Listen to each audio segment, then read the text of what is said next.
Good morning and welcome all to this faculty development program on advanced business analytics, which is sponsored by AICT Training and Learning Academy, New Delhi, and organized by Jaipuria Institute of Management, Lucknow.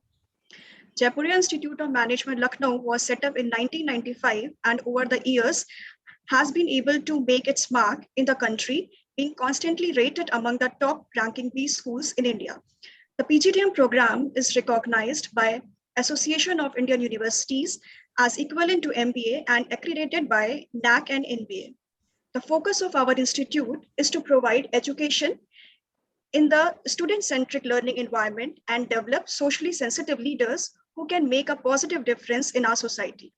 We have so far graduated 25 batches of students who are well placed across the globe in industry, academia, as well as pursuing successful entrepreneurial ventures. Currently, we have 4 state-of-art campuses at Lucknow, Noida, Jaipur, and Indore. Now I request Professor Kavita Pathak, Director, Jaipuria Institute of Management, to address the audience. Thank you, Dr. Richa. Distinguished resource people who are eminent in their own spheres, who are facilitating the conduct of this FDP, our regulator, All India Council of Technical Education, that has been kind enough to sanction the conducting of this FDP by Jaipuria Lucknow, the resource persons from among our faculty and from outside of Jaipuria ecosystem. Dear participants, we are a very tight, close group of academia, and the fraternity demands that we off and on explore the possibilities of working together, of building capacities and facilitating development of one another. Faculty development programs can be viewed in multiple shades. The way I view faculty development programs is simple. They are futuristic. They are nested in understanding that the academic skill and knowledge need transference across cohorts. So what we have accumulated and developed as our niche area of expertise, unless we transmit and let a larger body of academic fraternity take benefit of it, it will not get transferred to the vast majority of student community that we service. So all of us in this forum who are joined in today are basically in the service of education, are in the service of teaching and learning, and we owe it to each other. We owe it to one another as much as we owe it to our students in the classroom to constantly upscale and upgrade our endeavors and to find newer platforms and newer turfs that we need to conquer. Of late, AICT has been playing a pivotal role in providing platforms to, on the one hand, institutions interested in building capacity, and on the other hand, on individuals who are committed to developing and advancing their own cause. I say this is a wonderful, I think this is the second Atal FDP that we are conducting this year, and on a very contemporary theme where the body of knowledge will take some time to consolidate. Advanced business analytics, apart from being a fad word which everyone likes to use, and everyone would like to believe that we did not have business before we had analytics. I would like to say that deep diving, unpacking, and slicing of a domain to understand not only what constitutes the domain, but also what are the interlinkages of the domain with various other domains in management or in an institution. I am sure that a lot of you are not straight away from business fraternity. You could be from other disciplines and other alignments. But this one particular FDP will probably open possibilities for you to see what you do and what we do in a different light. And with the kind of panel we have here, I'm very confident that we are going to have a great run of these 5 days going forward. Dr. Richa, compliments on putting this show together, and my best wishes to everyone. Happy learning. Thank you so much, ma'am, for your kind words. Analytics has evolved from a simple number crunching exercise to solve problems and providing better decision making in various business situations. Nowadays, analytics became an important vertical within a system due to its impact on profitability of an organization. It is always a curiosity across the developer and learner on how to build efficient ML AI models for interesting applications.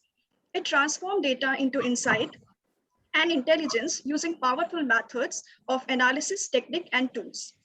The objective of this FDP is to provide sound foundation of business analytics that uses the ML AI models for decision making. This FDP focuses on expert session on Industry Connect, learning business analytics from experts, and hands-on training on useful softwares. It is our great pleasure to have Dr. R. Chandrasekhar Menon with us as a first speaker of the session.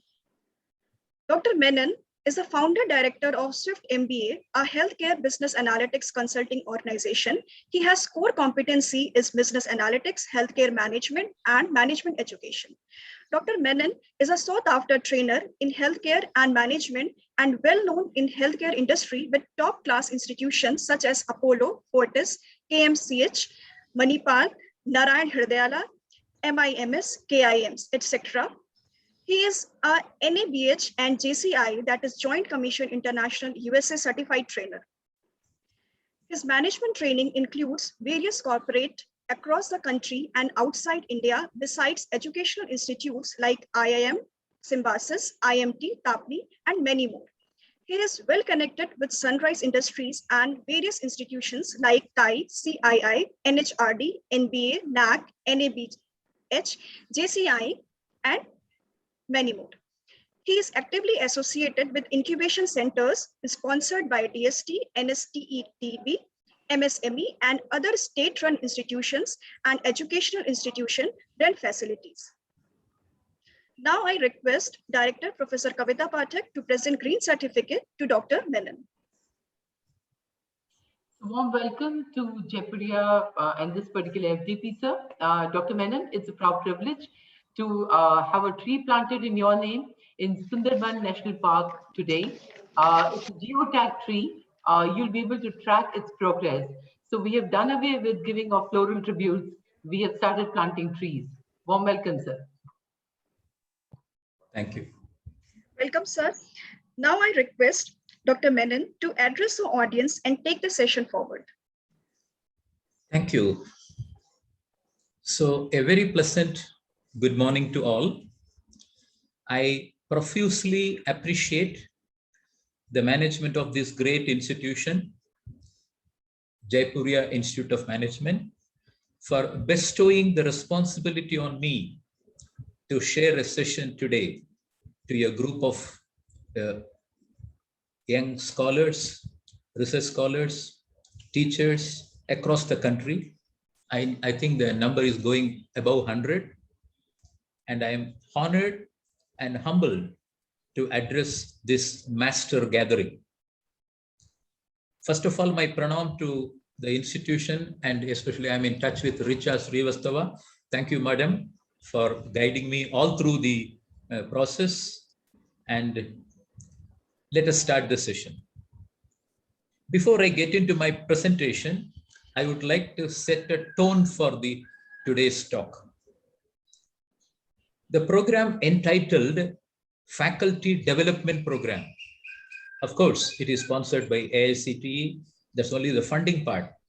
The question that is asked about every FDP program is, what is the final outcome of it?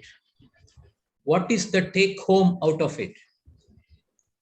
If somebody feels or somebody assumes that after this program, all the 100+ participants will become an expert in data analytics, business analytics.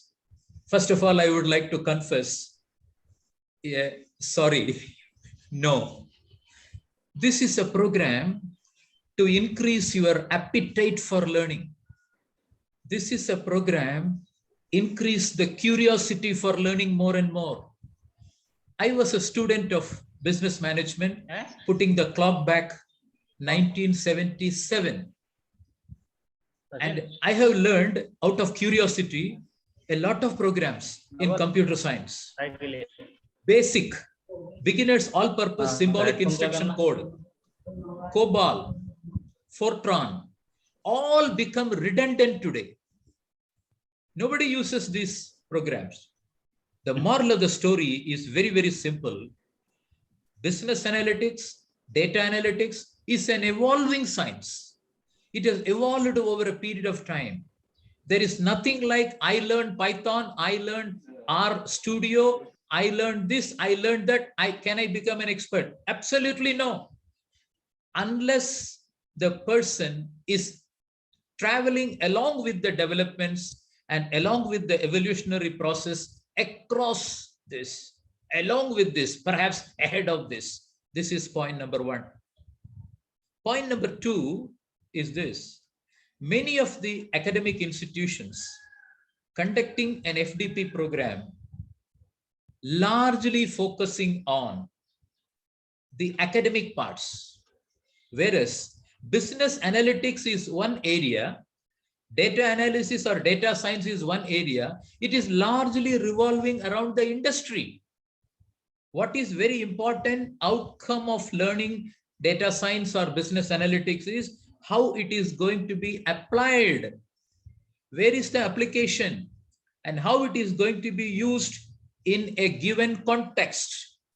So these 2 points I would like to bring before I go to the presentation. And I would like to say that I am not going to talk about any technical aspect of data analytics. I come from an industry, healthcare. I have spent more than 35 years of my experience in healthcare outside India and inside India. And I am going to talk about only that small experience where I use or my company use business data analytics for healthcare alone. This gives me a lot of gut feeling to say that it is not the answer that is very important in analyzing a data or analyzing a given situation. It is the question that matters. For example, we all know very well, zero was invented by one of the great scientists from India. I think all the participants know this. If somebody asks this question, the answer will come very instantly. Aryabhatta. Probably the question asked, I'm putting it in a very humorous way. Probably the question he has asked may be like this. Is there any husband in the world who is not afraid of his wife? And probably he got an answer, zero. And that is what people say, he has invented zero.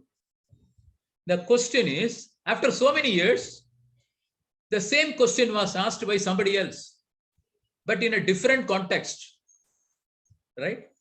Is there anybody here, husbands? Is there anybody here, husbands, who is not really afraid of wife? Then the answer he got is nothing but, not zero, but he got an answer infinite. And please remember, these two inventions are breakthrough inventions in the world without which there is no numerical and there is no data science. So with this preamble, I am now opening my presentation, which I have exclusively prepared for you. Can I share the screen, madam? Of course, sir.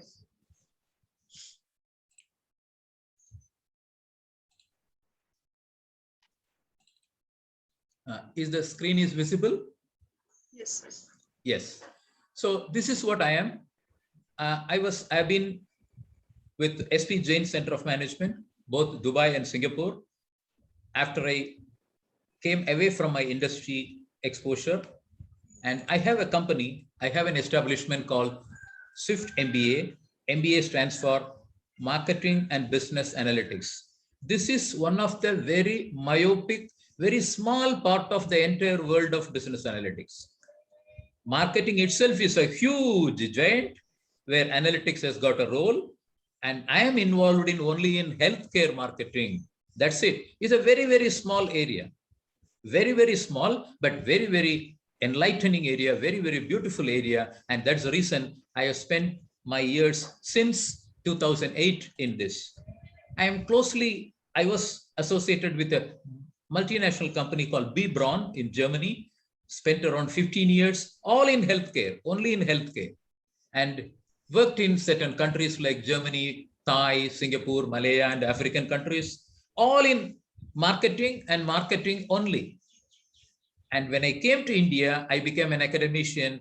I started my career in Loyola, Chennai, and moved to SP Jain, and I've been associated with a lot of business schools.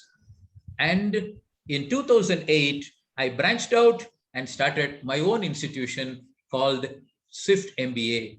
At the moment, my association is with Swift MBA, and I have certain companies I am closely associated. Is Whitetree USA, is again a healthcare business analytics company. Core Analytics is another company based in Bengaluru. Ramyam Intelligence, again known for healthcare. Big Basket is a grocery shop. I am involved in understanding the customer viewpoints or the customer journey. And the last one is Sissons Mumbai, a highly technical company dealing with analytics on the technical side. I am coming to my first important point, which I would like to present in front of all of you, is this. Finally, net, we want the knowledge of business analytics only for what? To make a decision, a learned decision. Technically, virtually, the decisions are made largely on the basis of three things.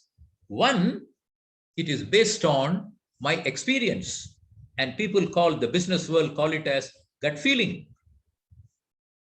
My own sense, what I feel right? The second one is based on exclusively data. You call it in the research language, based on an empirical evidence, proven evidence, black and white. But nevertheless, majority of the decisions are really taken by the industry or by any prudent industry person, a combination of both. Most of the decisions in 21st century are not taken on the basis of gut feeling, because this lands up in a big mess and trouble, and not only based on data, but a combination of these two things. And that is the reason I would like to sound a sense of warning to all the participants. It is not the data science alone. It is not the data alone which is capable of making a decision. It will make the decision an informed one. Experience and exposure, the past experience and exposure, and the gut feeling, and the use of the third sense is definitely one of the precursor, one of the important factor even today in taking a vast majority of decisions. In that process, we are talking only about one part of it, how data helps us to take an informed decision-making cycle. And this data is available in God's plenty. Today, there is no dearth of data at all on any subject matter, be it science, be it engineering, be it management, be it anything. The question is, this data does not have any sense, and this data need to be made through a tunnel of a process of things. So finally, at the end of the day, you make a meaningful, a sensible meaning to the data, and that is your winning point, and that is your strategy, and that is your unique differentiator. And that in that process, we have a lot of tools in hand now available, and the greatest tool we are talking about is the business analytic tools. And the topic says advanced business analytics. Yes, we were using simple tools. Even in Excel is a simple tool, right? SPSS is a very simple tool. There are plenty of tools we have been using for a very, very long time. But today, we can use very sharp tools. Right? The blunt tools are out. We can use tools to a very greater extent, which is almost can capture thousands and thousands of data simultaneously, live, and we can make a sense out of that. And that is the beauty of data-informed decision-making cycle. Starts with knowing the source of the data. collecting the data, analyzing the data, interpreting the data, and making a meaningful sense of it, and therefore ask a right question or get an answer to the right question. So this cycle, to enable this cycle, we have today the data analytics part, and whether advanced or primary one or the entry level one. Unfortunately, the data are not available in the form that we all want to have. We all prefer to have a quantified data, number, numericals, because that is what we say. Anything management feeble says, anything you cannot make it in number, that is not manageable. So we want everything in the form of a number. But unfortunately, there are vast majority of useful data. They are not available in the form of numbers. They are available in a very, very different structure. They are available as a graphic data, real-time data, and sometimes a linguistic data, a time series data. It may be an event data or a linked data with something else, or it may be a network. It is spread in various forms and shapes and types. Here brings a huge complexity for us to get into the data, avail the data, and process the data to make a meaningful sense of it. And this science, called the data science or the business analytics science, is gathering momentum across the world, And you will find today among the top sunrise industries in the world, I'm not talking with reference to India, in the world, out of the 30 fastest growing occupations, 18 are in healthcare. I'm coming to my domain. 18 are in healthcare. It may be a simple health science, it may be a population study, or it may be a pandemic study, it may be certain apparatus or tools related to that, it may be related to pharmaceutical, it may be related to social welfare, it may be related to community care, but you will find a fastest growing occupations are available in this domain. I am just suggesting my fellow colleagues, my professoriate colleagues, to think in terms of that. Finally, you see, this is a domain where there is a big life, a huge opportunities are available. Coming very specific to this healthcare industry, when we talk about an healthcare industry, we are not talking about only hospitals. We are not talking only the relationship between the doctor and the patient. We are talking about a whole gamut of industries associated with healthcare. For example, hospitals, medical devices, medical services, including insurance, medical equipments, drugs and pharmaceuticals, anything that is connected to healthcare. A study on pandemic is also something related to healthcare, and therefore we have a very broad spectrum of activities associated with this industry. It is not very myopic as people think healthcare is related to hospitals and treating patients. No, it has got a vast area of coverage. When you go to the international level, you will understand this business, US healthcare business, they call it business intelligence market. From 2014 to 2025, you see there is no stop on its growth. And if you see the graph, you will appreciate and understand there are two significant areas in healthcare. One is on softwares, another is on services. And what is depicted there in a dark blue color is something about the software, and what is there in the light color is about the service. And you will see a vast majority of the healthcare business intelligence market is still today in software. Meaning a vast majority of the issues that is coping up in the healthcare industry, in the healthcare scenario, you have, name it, you have a software available. You just name it, you have a software available. And there is a group of people working in that part of healthcare analytics. They keep on creating softwares so that they can understand the patient. They can understand the drugs. They can understand the physician. They can understand the nursing community, the services, the logistics, everything. There is a software available. So also the case with services, servicing the client, that means the patients, servicing the supporting services like a canteen, pharmacy, phlebotomy, diagnostic services. All these you have now softwares, one part of it. The second part of it is there are a lot of professionals available across the world who give services very specific to certain things. For example, you go to a hospital, there is an MRD, Medical Records Division. There are people working only on Medical Records Division. Gone are the days many hospitals are having the manual or the physical form of maintaining the medical records of the patients. Because today the rules, whether JCI or NABH, National Board of Accreditation for Hospital, or JCI, Joint Commission International, they say one of the prerequisite for any hospital to have an accreditation by NABH or JCI is your health record should be digital, over.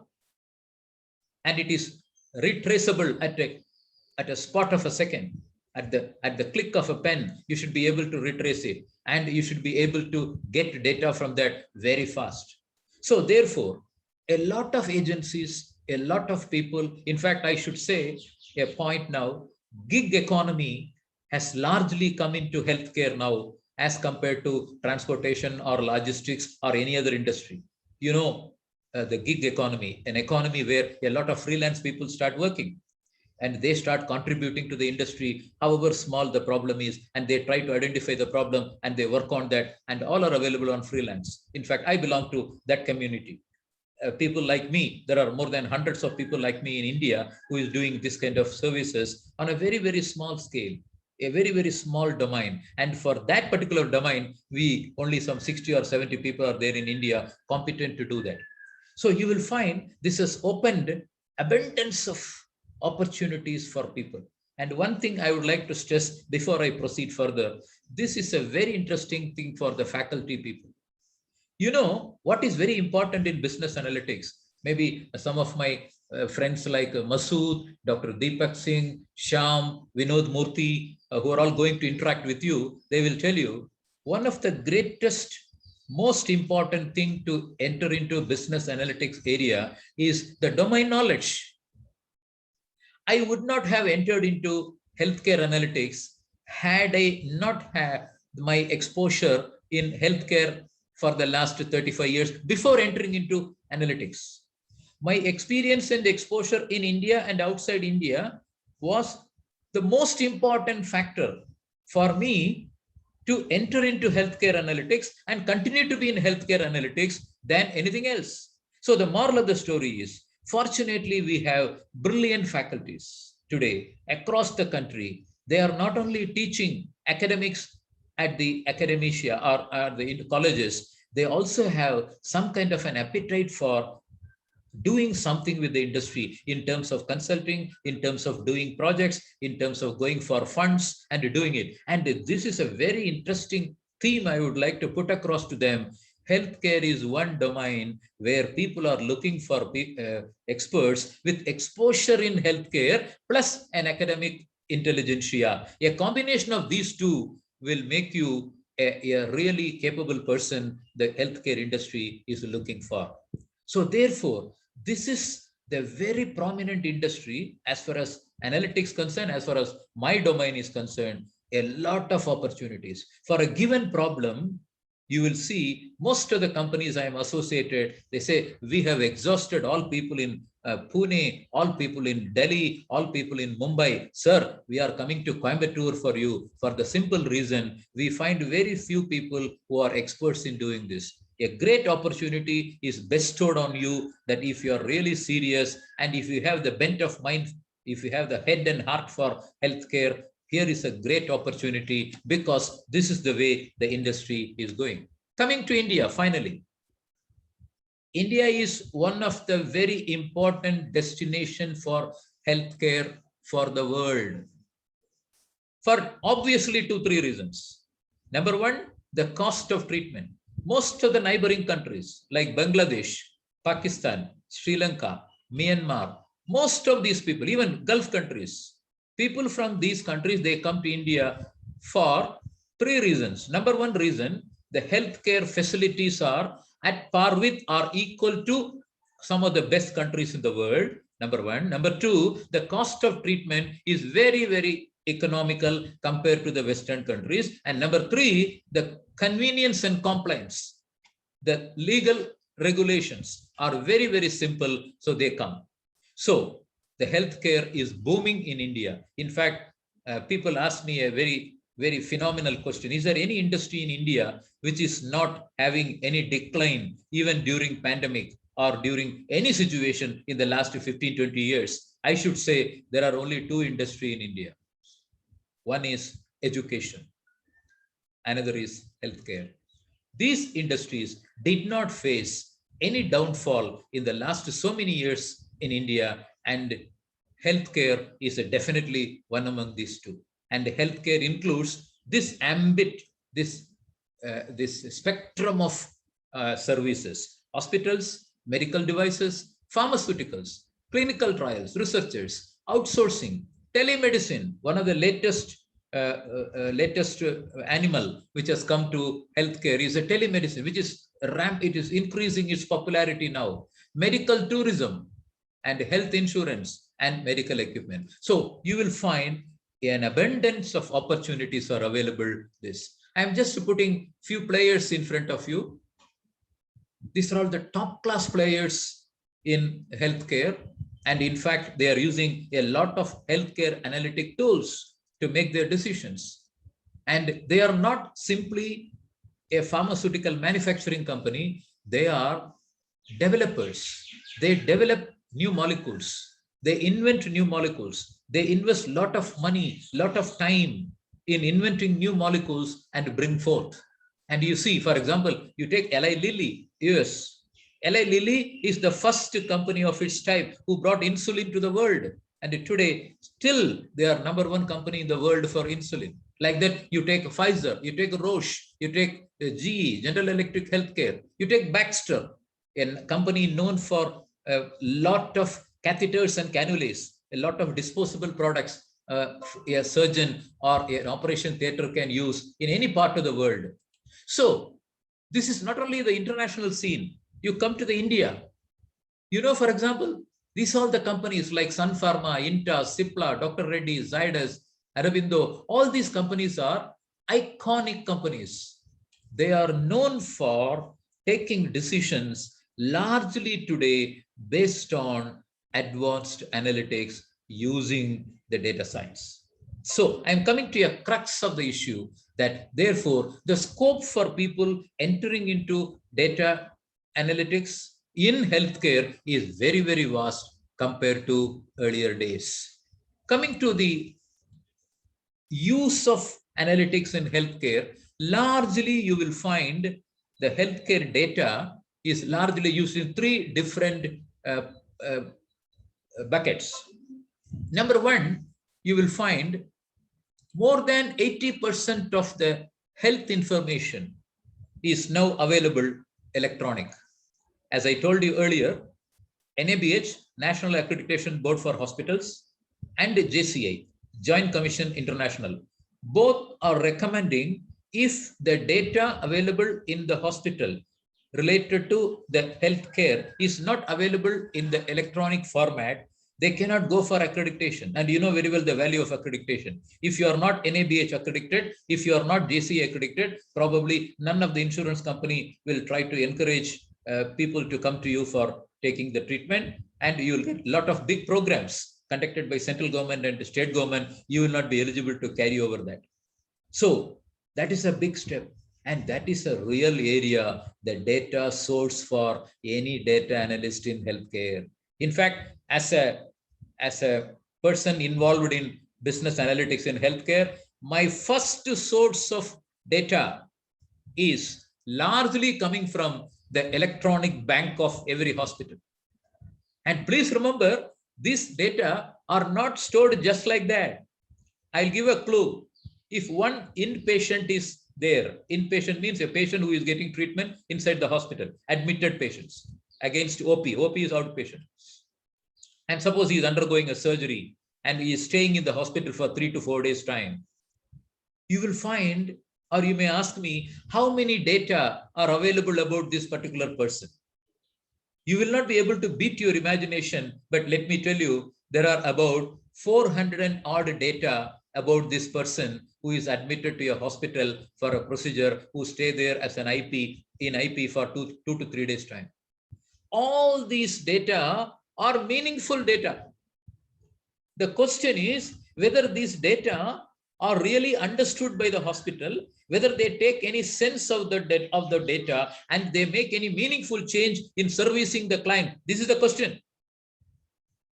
And this question is answered by business analytics, and very many number of hospitals started using this, and they come out with a lot of idea, lot of changes that enable the patient happier and a cheerful stay and a good discharge from that hospital. This is one part of it. The second part of analytics in healthcare comes in the clinical intelligence.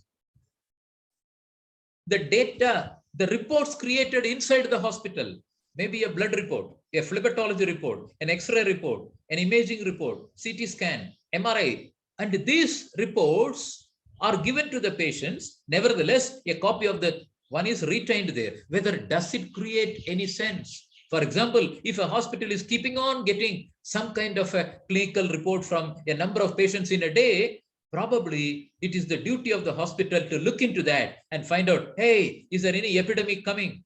Is there any particular virus attacking the people in a given locality? Why many people are coming to my hospital with the same complaints? Why the disease profile is almost the same? Right? Is there something happening? So this makes to raise the eyebrow of lot of healthcare people to get into the data and find out why this is happening. This why is a fantastic question, giving rise to too many answers, and that is the way we are now managing healthcare in a much, much better way. And the last one is the business intelligence is used in availing the data processing, availing these analytics tools and converting that into, for example, one simple area where the data science is largely used, especially with the support of mechanical engineering. Data science with mechanical engineering is called robotics. And you will find when you come to a hospital today, where vast majority of the theaters are now equipped with a lot of robotics, a lot of equipments which can perform surgeries much better than a surgeon can do without that. For example, if you come to Chennai, you will find a vast majority of the orthopedicians use, instead of hand, a robotic hand. And this robotic hand can perform surgery to the tune of at least 1 out of 1,000 times more sharper than a doctor does with his own physical hand, with the unaided AI, artificial intelligence, or a robotic instrument. So in all these areas, you will find the use of analytics very, very prevailing. And you will find the areas like this, avoiding preventable deaths. For example, there was a study in United Arab Emirates. I was working that time. They found most of the road accidents in UAE, especially the roads are very big, 4-track, 6-track area. You go by 120 kilometer, 180 kilometer.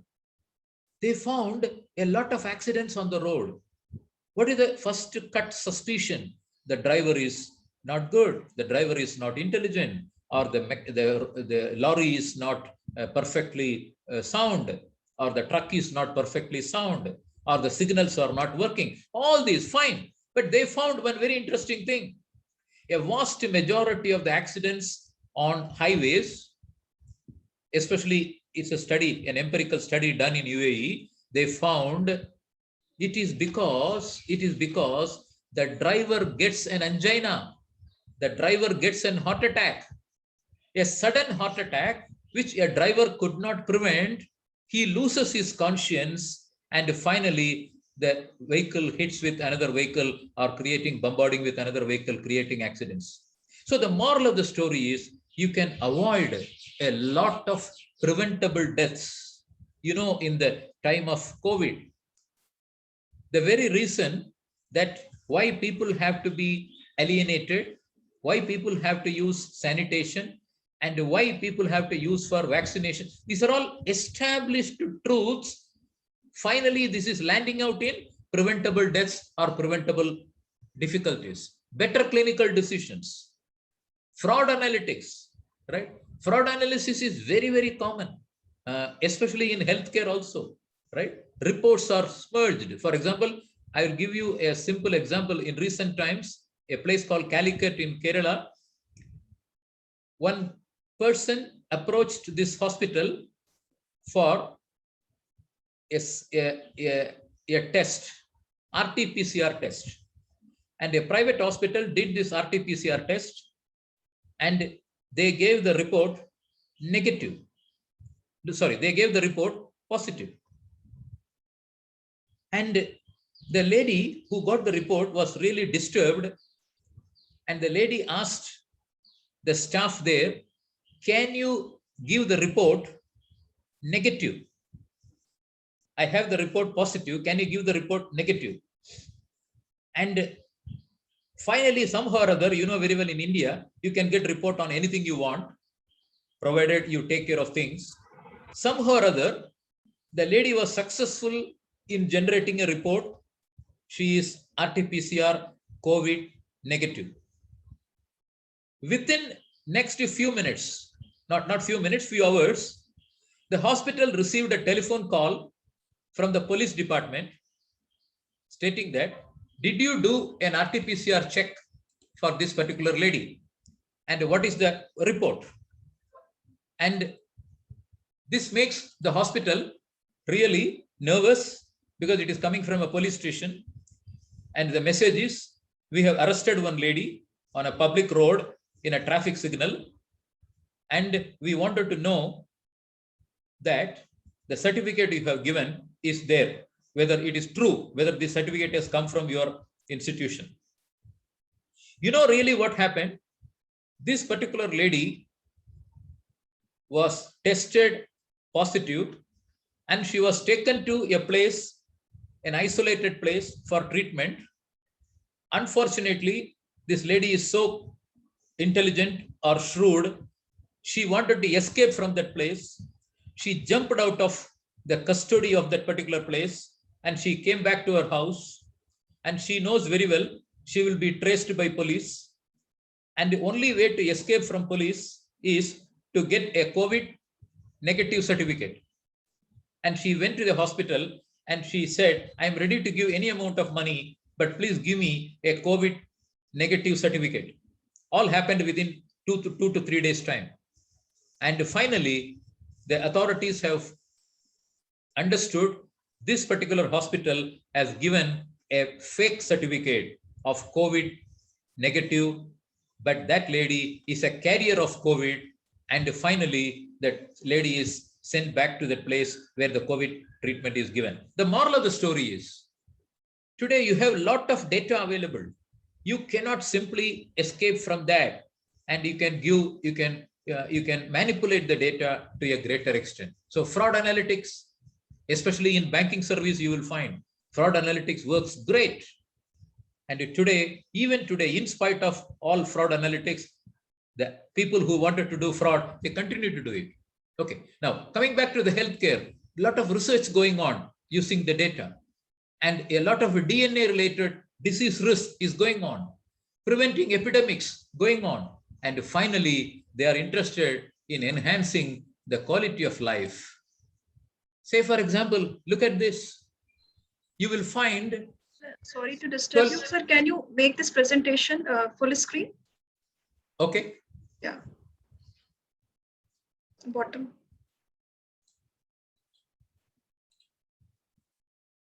So bottom right, I think. Shift plus F5. Okay.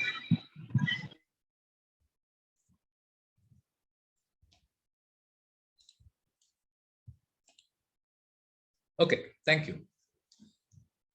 Thank you. Thank you. My apologies.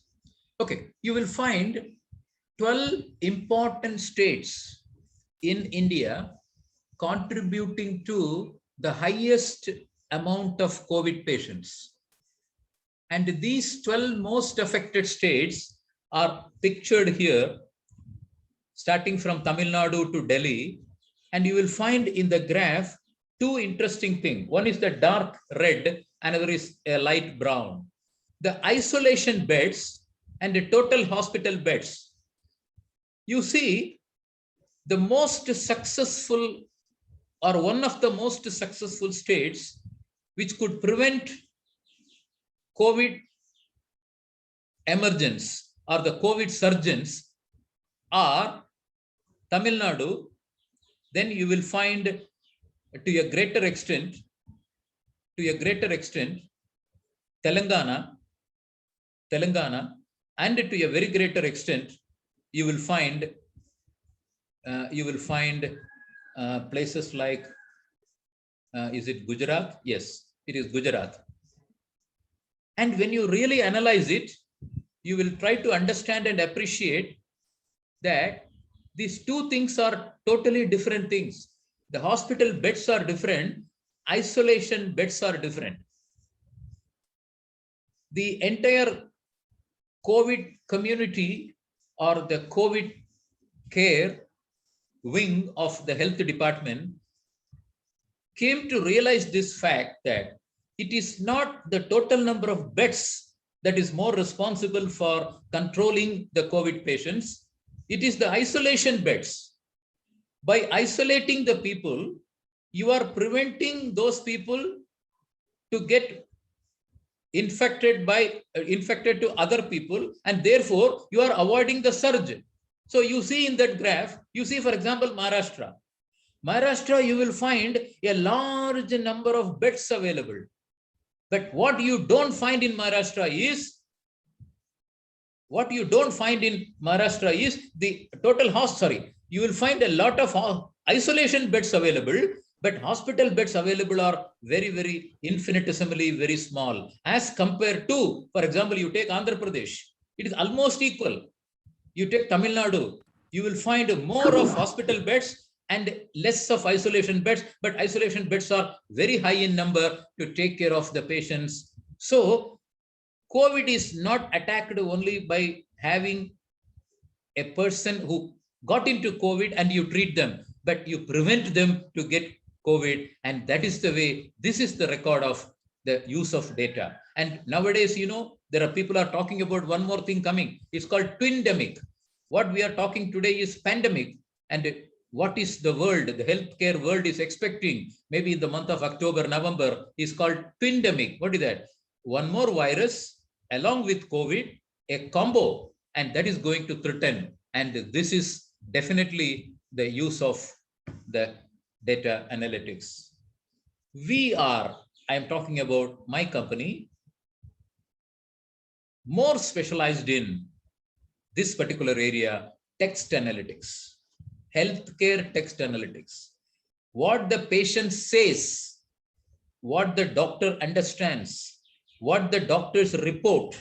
From this, we want to collect some kind of an insight than what is otherwise normally available. So we use a lot of studies where you mine the text, you put it under various categories, you edit it, you link it, you also connect with the sentiment of the person who is representing it, maybe a bystander or the patient himself, and we start getting into sensing a meaning out of it. And this text analytics is our bread and butter. We take the text and we start mining it, then we create paraphrasing it, identify it, cluster it, categorize it, extract it, and finally create a meaningful sense out of it. And we are also supported by a lot of other scientists or other people in our work on text analytics. For example, if I ask a very simple question, you know Mahabharat, and in Mahabharat, there is a great artist or a great woman, or the Mahabharat entire epic is known by a great woman, Panchali. If somebody asks a question, in the entire text of Mahabharat, whose name Panchali pronounced more number of times? If this question is asked, the obvious answer will come from many of you, maybe Sri Krishna, because her friend, her philosopher.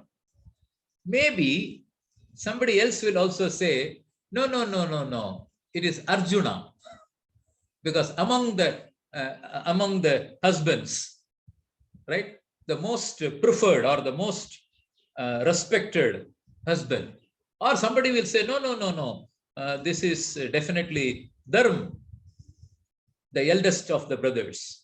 Or somebody may say, no, this may be Bhim, or this may be somebody else. But the real moral of the story is, none of the answers are correct. If you put Mahabharat, a written text of Mahabharat, into the text analytics, and you give your command, yes, now I want to find out how many times Draupadi used, whose words, which husband's word, or which word Draupadi has used more number of times, right? It is not Arjun, it is not Krishna, it is not anybody else.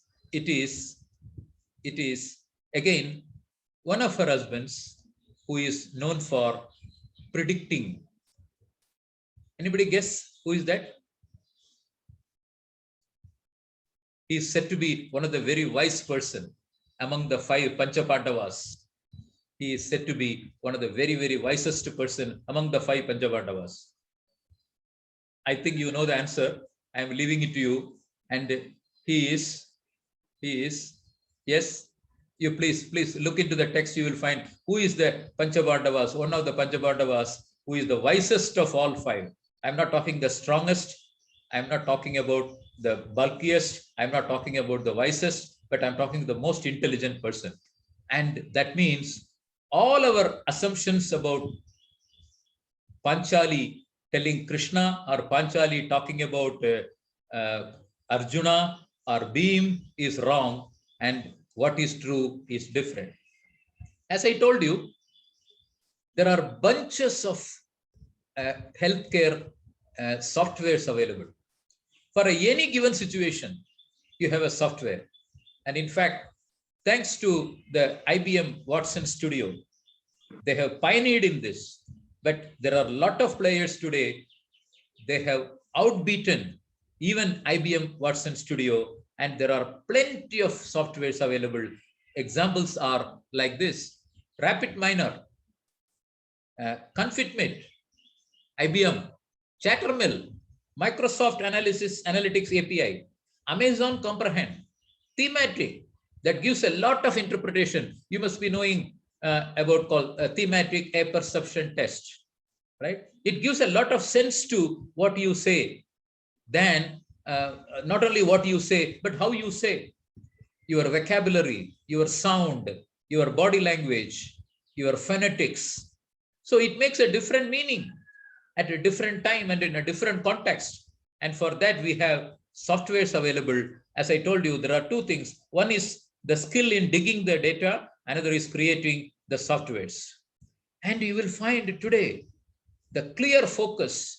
The text analytics people are having a very clear focus. I'm not going to talk about the use of text analytics in manufacturing, retail, legal, life sciences. I'm going straight away talking about the healthcare. They find a lot of pattern.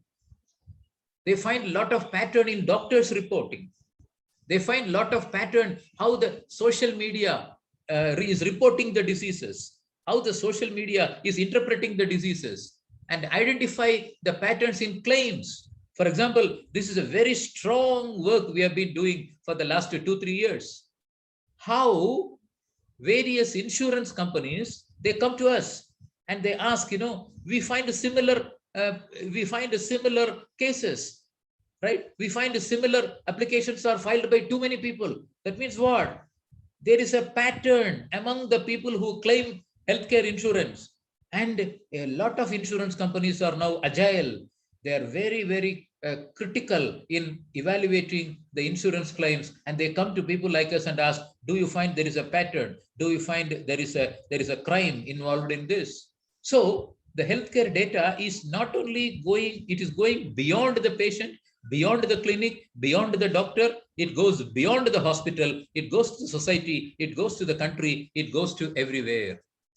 And you will find when the first stroke of pandemic strike India sometime in January 2020, right? And when very few people, in fact, it was Kerala who reported the first positive case. Immediately the healthcare people woke up and they started finding a lot of data, and they found, yes, our number of beds are very less. Number of hospital beds are very less. Physicians are very less. We have only so many physicians per 10,000. And so many people are not covered under healthcare. Huge data got generated.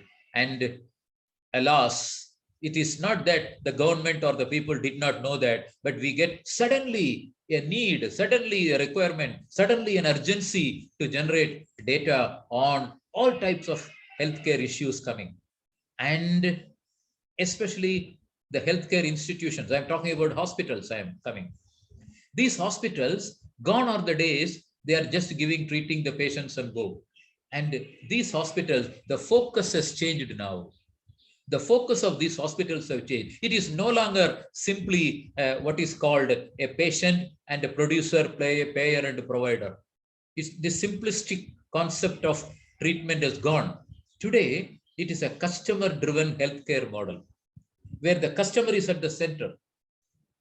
The provider, the healthcare provider is at one end. The producers of healthcare facilities at another end, and the payer at the another end. You have distributors, you have retailers, you have e-commerce, you have social media, you have medical equipment, you have outsource, you have maintenance, you have finance, you have third party, you have insurance company. All come within that orbit now. So there are too many players are coming to the healthcare model, and therefore the need of having the science, the data analytics science is more and more important, right? It is coming very, very patient-centric.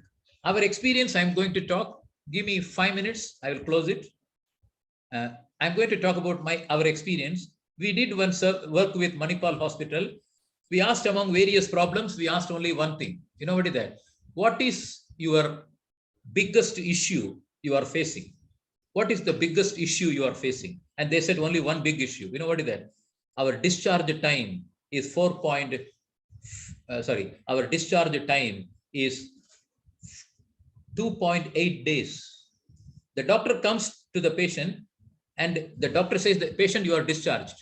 But the patient is not going away from the hospital because that report has not come, that report has not come, the bill is not paid, insurance has not done, like this. It's a big mess.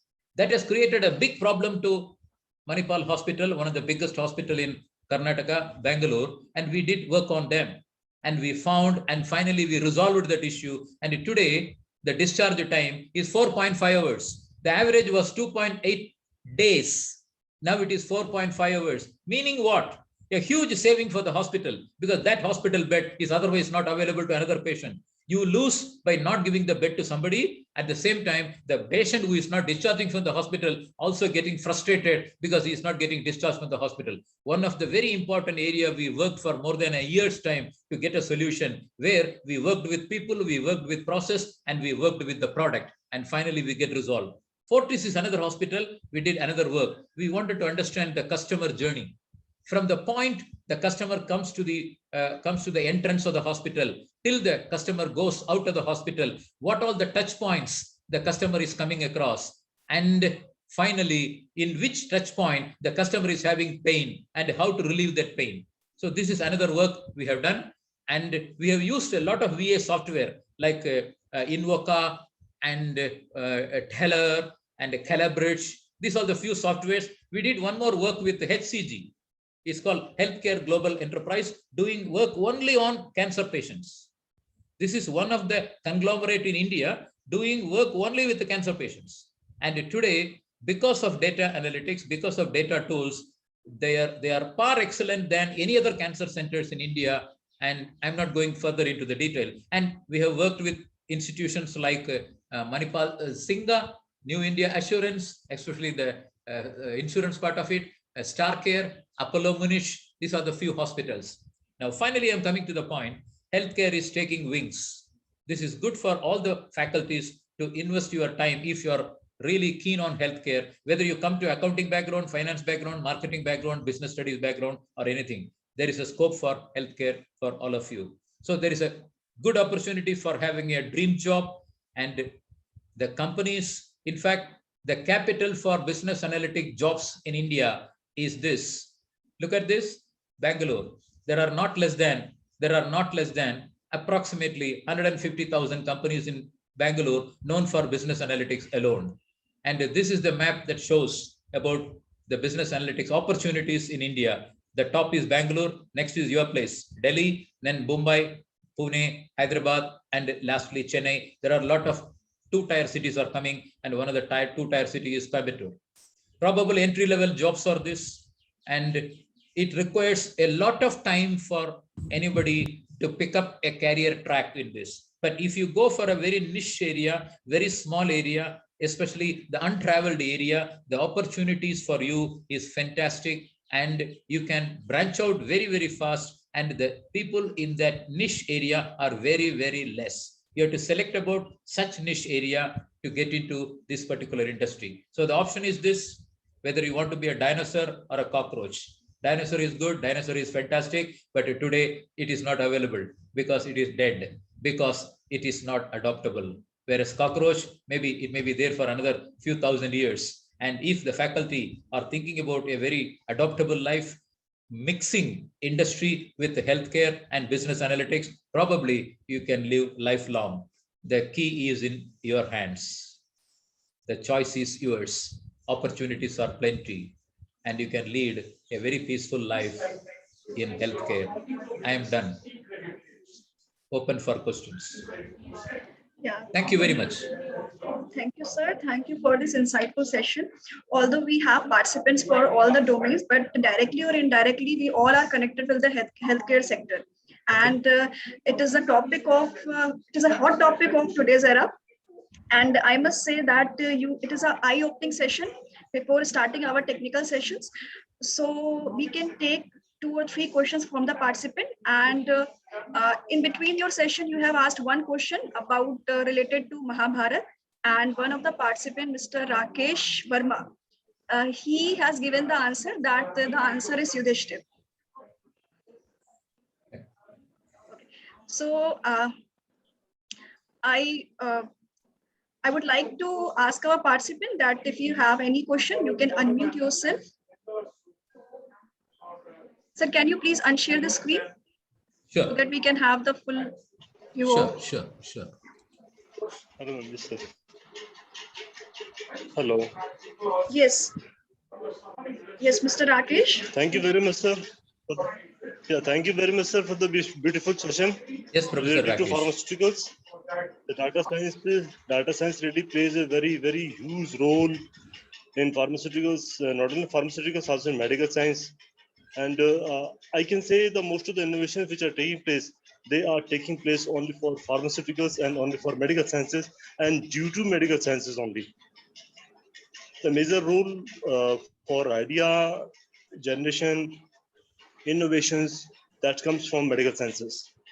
That's why the data sciences is having a very old status from medical sciences and pharmaceuticals, which are depicted very beautifully. Thank you very much, sir. Thank you and appreciate. So nice session. I appreciate. Thank you, sir. Sir.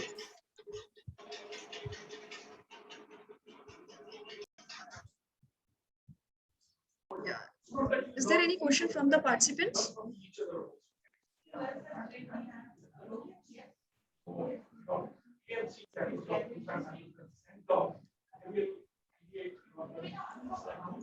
Can I tell you the answer to the question? Can I tell you the answer to the question? It is not Yudhishthira, Yeah. it is Sahadeva. If you want to ask anything to Dr. Menon.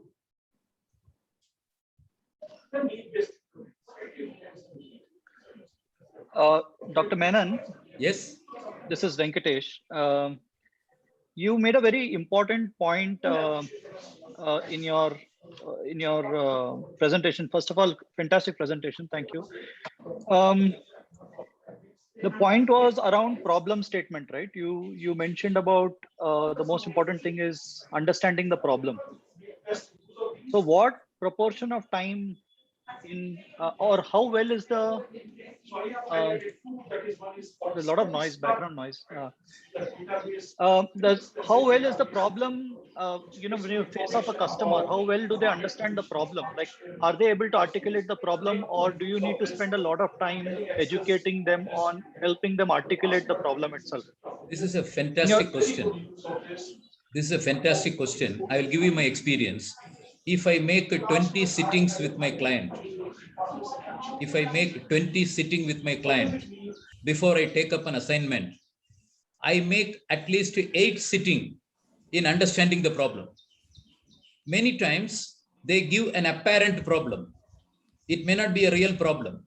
It takes a lot of time to understand the real problem vis-a-vis an apparent problem. You are right, sir. And in fact, there is only one way you can cut short the number of visits and number of intervention is experience. I hope I have answered your question. Yes, sir. Perfect. Thank you.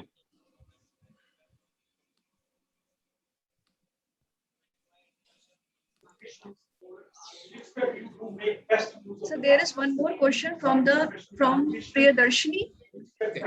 Ms. Priyadarshini, can you put on your camera and ask your question?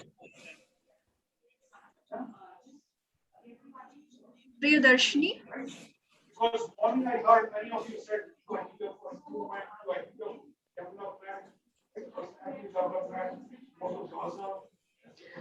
Sir, her question is, Okay. Is too much dependability on business analytics tools can hinder in future? No. The answer is this. Even today, business analytics or data is one part.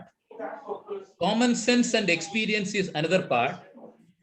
The interjunction of these two only, the business take a decision. The business people take a decision not only based on data. Data is one part. And the prudence or the gut feeling is another part. Only today what happened is, in a given complex situation, the number of variables are very huge. The number of variables are very huge. It is humanly impossible to take a decision based on gut feeling. So what the management do today is, they want to go to analytics, take a learned view from the data and intraposition it, juxtaposition it against their gut feeling, and finally they come out with the original or the real decision. Am I answering your question? So the data science will continue, yes, sir, yes. but definitely the gut feeling also will play a very huge part. Am I answering you, Priyadarshini? Yes, sir, I got your answer. Thank you. Thank you, madam. Thank you so much. Thank you, sir.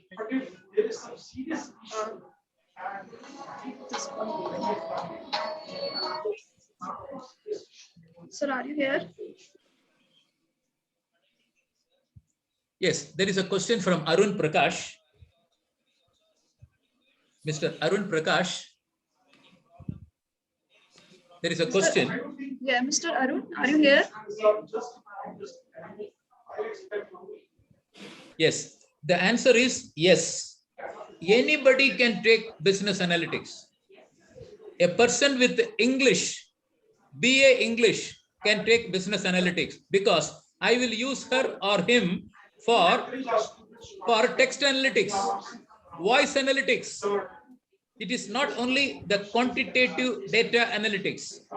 I can use for voice analytics. I can use for language analytics. I can use for text analytics. Anybody. So I will put it in one word. This analytics is not domain specific. It is non-domain specific. Anybody can enter into the world of analytics. Thank you so much, sir, for this insightful session. Okay. We will definitely get back to you. And for the participant, we will share the PPT from Mr. Menon. Okay. Yes, sure. Thank you so much, sir.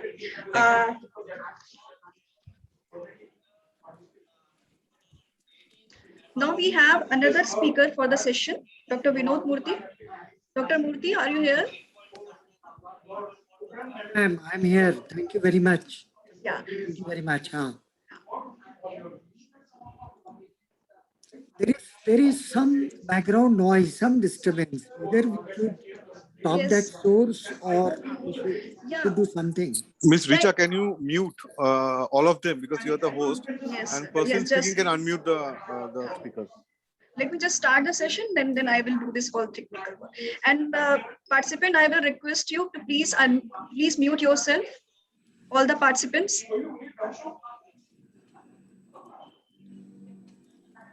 Okay, so now I would like to take the opportunity to introduce our next speaker of the session, Dr. Vinod Murthy.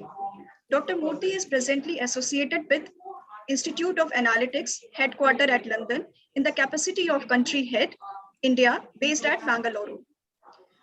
Dr. Vinod is passionate about data analytics.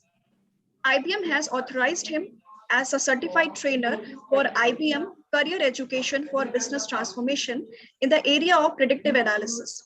Dr. Vinod is a visiting faculty at Narsi Munje Institute, Hyderabad, for data science, machine learning, and analytics courses.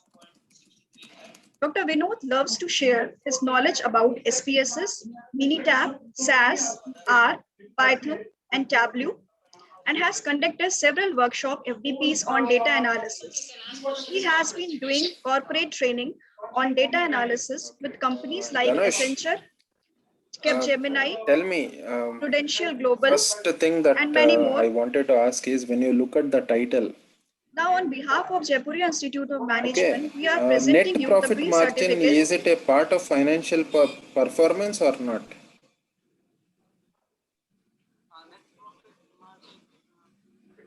Go to the beginning title.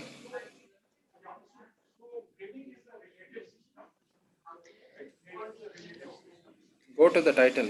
So, green certificate is the Thank great you very initiative taken by our institute. On the name of our guest, a tree is being planted at Sundarbans National Park, Move to your first slide. West Bengal. Okay. Now, sir, I request you to address the audience and take the session forward. I am making you the co-host of the session. Analysis of financial performance and impact on net profit margin. What is this? Deepak, I would title Deepak R. I would how come you can have a title like this? Deepak ji mute कर लीजिए अपने आप को, please mute yourself.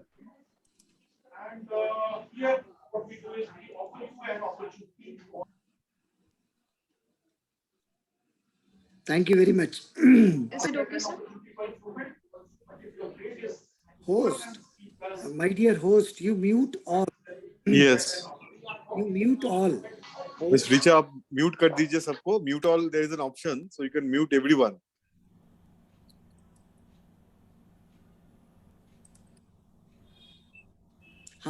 Good. Thank you. Thank you very much. So, good morning, participants. And I was also participating, or I was also there in the session of Dr. Chandrasekhar sir. Dr. Chandra sir, thank you very much for the given. I know that you are a very busy person, and when you had accepted our invitation, it was a big thing for all of us. To get your time is not a easy thing. And the presentation and sharing which you had done with all of us is marvelous, because we have learned, we all have learned that, my God, health is first. With so many, with passing through so many difficult times, we have finally understood that it is not money, it is not gold, it is not diamond, it is not plot, it is not house. Finally, it is a good body, healthy mind. And healthcare, the way healthcare has come to the prime focus among all, uh, is very much prominent. And your presentation and your talk was very much relevant in the current scenario. And the way you had explained how health analytics happens was really awesome, really wonderful. Thank you very much, sir. Thank you very much. Thank you. Audience, I am audible, clearly audible, audience? Yes, sir, you are audible. Very good. Thank you. So participants, I am formally welcoming you all. And this is a great event of 4 or 5 days, I think 5 days. And the time duration per day is really highly appreciable. Nowadays, FDPs are happening, which are 2 hours or 3 hours per day only, but this is more than that. So it's almost equivalent to a day, full day FDP, which is somewhere around 5 to 6 hours of contribution or interfacing or contact hours. So it is really highly appreciable. So 5 full days, 4 hours or 6 hours per day, substantial amount of learning is expected from this. And the way it has been articulated, it is really wonderful and amazing. I can see that there are counts 134. It means that these 134 faculties and participants have decided to invest their time for their learning. And this is really highly appreciable. There are so many, say around 200 who had registered, and I was able to recall Richa was saying that 600 plus registered, and finally there was a cap. So 200 got registered, and out of 200, 134 are present. I do not know what is the missing number, where they are. But these 134 are very much confirmed and are sure that they are keen on learning continuously. We all are faculties by and large. Some are from industry also. And being a faculty or being a trainer or being a faculty primarily, we need to learn continuously. And this quote, which I found somewhere, I had put it in the presentation. And this quote, which is written by Henry Ford, these are the words of Henry Ford, and he had expressed maybe somewhere around more than 100 years before. 100 years before. I recall 1910 or some 1908 is the year when mass production happened, and when Henry Ford has this assembly line concept. On the right hand side, you can see there is a Ford T model. This was the point when the entire world got changed, and we came from custom production to mass production. And the man was Henry Ford, great man. And he says, if money is your hope for independence, and we all need independence, we all need freedom, we all need security.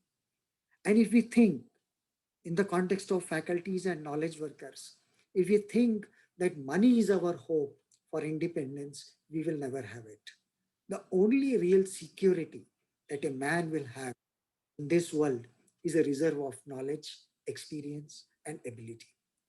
Experience will come through time, so we need to wait as and when it comes. Ability we can enhance and acquire. And that should be the focus of we faculties, we trainers, those who are in the domain of knowledge, who are called themselves as knowledge workers. And congratulations to all these 133, 135 faculties, participants, industry professionals who had decided that they will practically apply the words of Henry Ford. And this FDP or this FDP is designed to provide wonderful pieces of knowledge, wonderful needed information, and the topic given to me is practical applications or business applications of business analytics. One thing is very much sure, now very much sure, at least after COVID, it is very much sure that data is everywhere. Now there is no debate. There is no debate. Before COVID, maybe it was debatable, but after COVID, things have been changed drastically. Zomato, Swiggy, they are part of our life. I myself never liked online shopping, or I wanted to go to the shop, look at the product and want to see what it is, and then used to take a call whether to purchase or not. Since last 3 months, almost we have not gone out from our house. And Zomato, Swiggy, and like that, they are indispensable part. And the entire operations around us are now around data, data, data, data, data. Banking. Now, I think that most of you have not visited your bank branch, and I am one of the case. I know my salary comes to ICICI Bank, but where that branch is, I never visited, and I'm not able to recall that where my branch is, my bank's branch is. This is the era in which we are living. Bank needs more data, precise data. Data is everywhere. Data is everywhere. And we all need to understand that what is the meaning when someone says data, because there is a requirement, there is a need to understand this particular aspect. Myself being a faculty, I was 10 years before, or say 15 years before, when someone was talking in terms of data, Excel sheet was there in front of me. One Excel sheet, which is having some rows and some columns. Data means this to me, somewhere around 12, 15 years before. But now the definition of data has been changed. Data is not Excel sheet only. Data is images. And we will see that how important is image recognition and image analysis. Data is WhatsApp messages. And we all nowadays cannot imagine our life without WhatsApp. Whether it is an official event or whether it is an unofficial event, whether it is a conversation between a friend to a friend, or an official meeting like this, you can see and feel the importance of WhatsApp. We have a WhatsApp group, and we find and we feel that communicating any document or communicating any message is quick, instantaneous, spontaneous, effective. WhatsApp is indispensable. And WhatsApp data is data. Songs, this is Shakira. I'm very much sure that you know, and you are able to recall that Waka Waka, South Africa football, World Cup football. Songs, voice. Dr. Chandra was telling voice analytics. Voice, songs is data. Movies, videos is data. Movies is data. Facebook, this is generating huge data. Twitter, this is generating huge data. Data is everywhere. And when data is everywhere, we cannot avoid it. Analysis is going to be everywhere. It is absolutely unavoidable. Whether we like or whether we don't like, our every action, our every strategy, being a faculty, I'm talking about being a faculty, not from the manager perspective. Being a faculty, we just cannot avoid, even if we are working in human resource management or working in other areas. Let me talk about human resource management first. 10 years before, it was a myth, and some faculties have communicated to me, and that you are also aware of, that they have this mindset that as I don't like numbers, I have joined HR. As I'm afraid of numbers, so I preferred to learn human resource management. This was the thought. Now, since last 1.5 years, we are seeing that a new domain and a new field has been emerged, and that is human resource analytics, HR analytics. Now that domain, that area which was thinking that number is not our cup of tea, and numbers and HR 180-degree distant. Now things have been changed.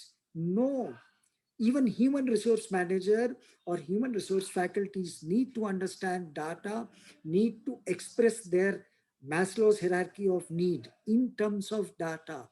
Gone are the days when a triangle will be shown and it will be said that the top is self-actualization, bottom is physiological needs, and it's over. No, we need to express it with some case study and with some data. Operations management full of data. Healthcare management, you have seen data. Marketing, data. Financial management, data. You take any industry, any operation, for example, tourism and farm management, data. Data is going to be everywhere. And we need to be data driven, unavoidable. I'm talking from the faculty perspective, And hence, this field is to be understood and is to be learned. This is something very interesting. So I thought that I must show to the audience. This is the news which was there in the month of June 21. Singapore, which is a very advanced nation, there the technology is booming, but they are not having enough talent. I'm talking about Singapore. And the heading goes like this: proving to be a big opportunity for India and Indians. And I would like to express in this way: this is Singapore, only tip of the iceberg. If this is happening in Singapore, and this is a tip of the iceberg, the same trend definitely happening in South Africa, in South America, in Russia, in Japan, in Asia, everywhere this trend is happening, and the talent is not there. Enough talent is not there. And whose responsibility is this to provide and to generate enough talent? We faculties, we management institutes, or we engineering colleges, or we academicians, we need to create that talent. So that is by default, if someone says or someone does not say, is we teachers' responsibility that we need to make our students data capable, data savvy, so that when they go to the field, they can handle the data and they can take their decisions, do their work more effectively in a more better manner. Some messages are there in the chat. When I deliver a session, I don't look at the chat. If there is anything which is to be known to me instantaneously, I'm requesting coordinators to please let me know. Interrupt and let me know. Even if there is a question, I would like to take it in between. No problem. Now, whether we should learn coding for that? Yes, we should learn. Because you see the nature of that data. It is no more an Excel sheet. It is no more an Excel sheet. It is going to be voice. It is going to be image. It is going to be video. It is going to be a movie. It is going to be WhatsApp data, Facebook data, Twitter data, so many things. And so many complex things within the data cannot be analyzed just through SPSS or just through Excel sheet. We need to go to next level, which is software driven, like Python, like R. It's difficult because there can be a very common query or common question among faculties that, oh my God, can we learn this software driven analytic packages or tools? Here is one thing which I would like to mention as an answer to that query, whether somebody is asking or not. Look at this picture. In this picture, look at this lady, which is sitting in front of me in this front row. And these faculties from Nepal, Bangalore, Trichy, they were there for one day workshop or one day FDP in Bangalore. And among these these 27 faculties, she was the best learner. I am having very less time, very limited time. I will take some 5 or 7 minutes more only. So I will cut short the story and tell you the essence. This lady is not having one hand. Some few years before, she met with an accident. Truck's tires rolled through her left arm. Doctors tried to save her left arm but couldn't, and the arm was imputed. And this lady came for learning R. And you know that for learning R or Python, you need both hands. All 10 fingers are required to type. Look at the courage, look at the desire, look at the passion of this lady. And she is from commerce background. And she had learned through only one hand. And she was the best learner. If she can learn, I have one strong conviction that anyone can learn. Only desire is required and the need is to be understood. How this data analysis starts and what should be the first step? The first step is data exploration. Data is going to be there and we need to understand.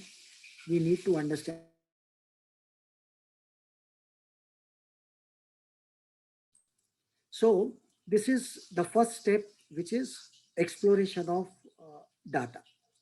And this exploration requires that how data is spread, how what the pattern is in the data, what are the relationship among different variables, different characteristics. This is one of the most important thing, irrespective of the domain, irrespective of the end objective.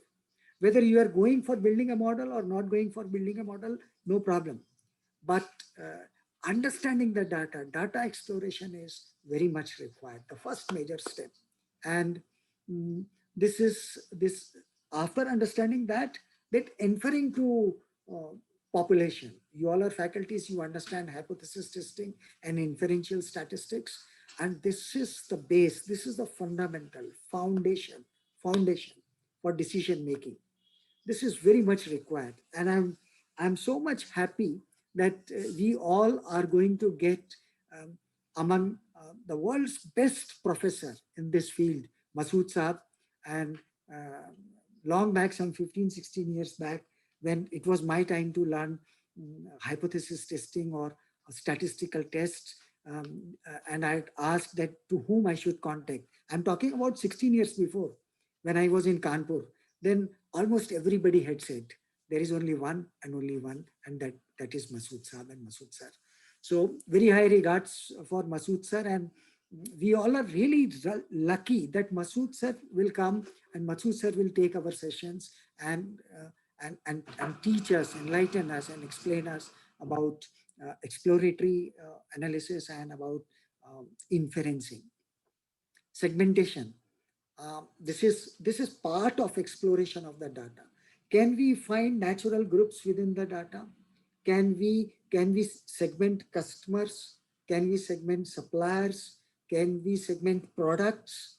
Likewise, this segmentation, and it is called cluster analysis, is a very important tool, a must for a student, a must for a manager, and a must for a faculty. And again, we are very lucky that our great Masood sir will take this session.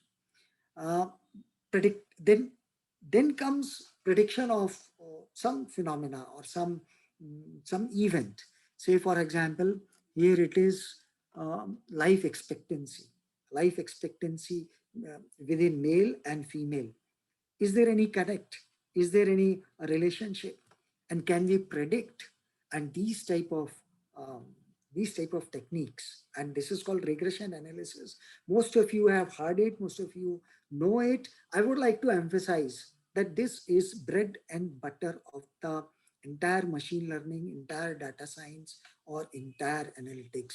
This is the bread and butter, very important. So my request that kindly attend those sessions with utmost care.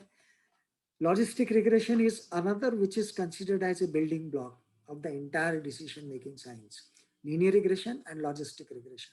Linear regression is when we need to predict a continuous variable, which we can measure like sales, age, and logistic regression is when the outcome can be this side or that side, happy or sad. Say, for example, sales promotion. Say one manager had devised or applied one discount scheme, then the sales will go up or same. Medical treatment, a doctor will provide one treatment, say X, improvement will happen or not happen, this side, that side. HR policy, employees will move, or there will be high attrition or there will be low attrition. We are experiencing this yes no type of situation everywhere, day in day out. And for building a predictive model, and for making a classification of these type of things, logistic regression is the building block. And this is covered. Thank you very much for the coordinators and the designer of the syllabus or the content of this wonderful FDP, that they had considered logistic regression into that. So many variables, which one are good, which one are not good, are going to be discussed in this by one very great entrepreneur and a wonderful person, Dr. Deepak, who is PhD from IIT Kanpur in machine learning and data science itself. My God, a wealth of knowledge he is carrying. So he is going to take these sessions related to Python, feature engineering, natural language processing. This has been talked a lot. And this is, I have taken the screenshot from my LinkedIn account 1 or 2 or 3 months before, but it is so catchy. We must read this. The next big breakthrough in AI will be around language, will be around NLP, which will be around text mining, text data analysis like that. And this is going to be the next wave, going to be the next major breakthrough. And we have designed 2 sessions on text mining. On 28th, there will be 2 sessions. This is something very, very interesting, which I would like to show. That so that you can have some idea that what is this text mining and what is this NLP. We had gathered tweets of this gentleman. I don't know whether I should call this person as a gentleman or not. This is, I'm leaving on to you.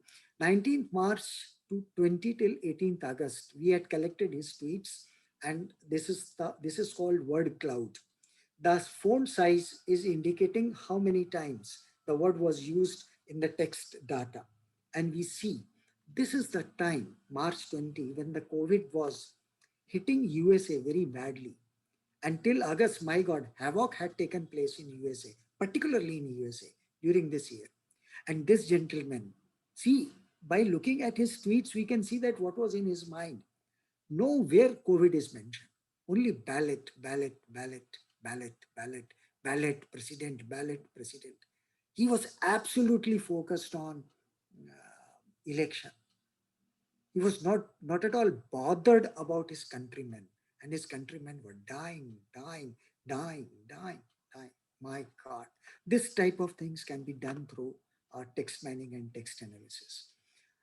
Artificial neural networks and deep learning. Now we are really into it, and these are the things which are around us, and these high-end topics are going to be taken by the wonderful technocrat, Dr. Deepak sir, and he will take us to the deep learning aspects and deep learning principles and methodologies. One thing was very much astonishing to me when I have gone through this article. This is about neural networks and deep learning.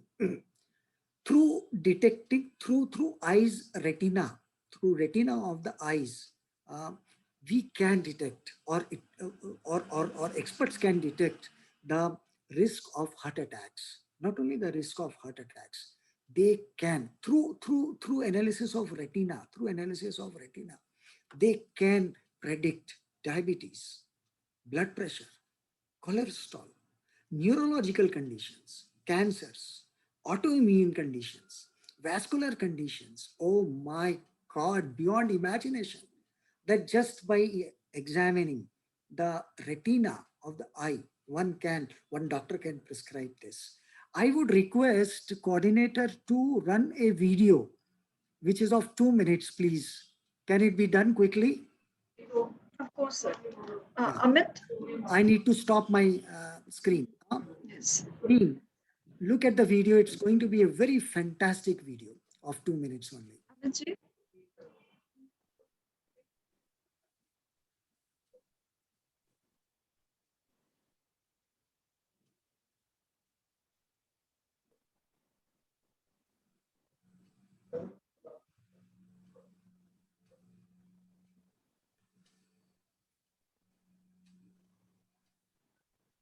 Voice is not coming.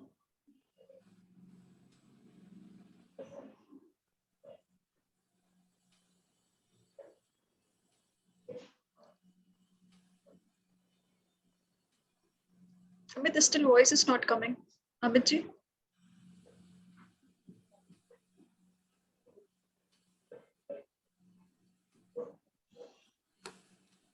We are running short of time. So it's a good idea that we cancel this concept of looking at video.